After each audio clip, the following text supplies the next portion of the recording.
Son adresse avait été gardée secrète pendant de longues semaines, mais ça y est, elle a enfin ouvert ses portes ce matin à 10 h rue du Travail à Strasbourg.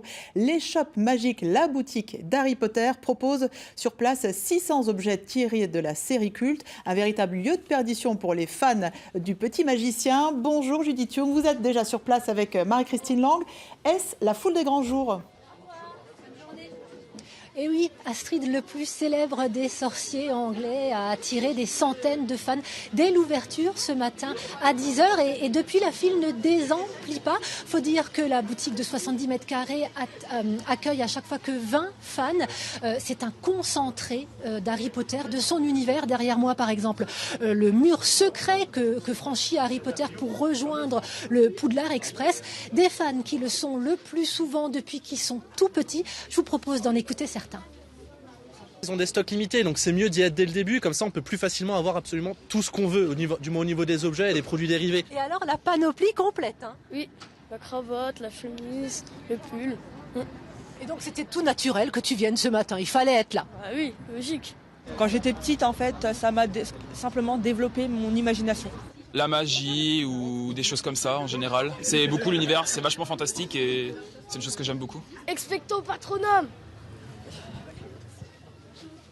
Et voilà, avec ce sort, nous serons à l'abri des détraqueurs, ces gardiens maléfiques de la prison d'Azkaban. J'ai à mes côtés la gérante de cette échoppe magique, Marine Devonck, pour qui, je crois, le stress est un peu retombé. Alors comment ça va ?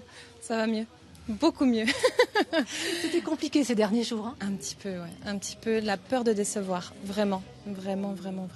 Et donc une peur là qui s'est effacée, j'allais dire, au vu de ces nombreux fans devant la porte. Une échoppe magique qui porte bien son nom, hein. Plus de 600 objets, qu'est-ce qu'on trouve chez vous ? Essentiellement des baguettes, bien entendu, parce que les fans cherchent avant tout à s'identifier à un personnage. Après les maisons, donc on s'identifie à sa maison avec les capes, les écharpes, les sacs à main, tout ça. Et après, effectivement, on s'identifie à l'univers Harry Potter, donc là où on retrouve les mugs, les stylos marque-pages, les peluches. Et donc, si pour les fans c'est une histoire de famille, c'en est une pour vous aussi, j'allais dire. Il n'y a pas que vous dans cette boutique, il y a le frère aussi. Vous êtes tombé dedans quand vous étiez petit. Tout petit, effectivement. Donc moi j'avais 10 ans, mon frère n'était pas né à la sortie du premier film et en fait on a grandi avec Harry Potter et maintenant on continue à évoluer avec Harry Potter. Voilà, à la tête de cette belle histoire. Alors Astrid, là, un chapeau qui vous attend, c'est le Choixpeau. Donc si vous voulez venir l'essayer pour savoir à quelle famille vous appartenez, n'hésitez pas.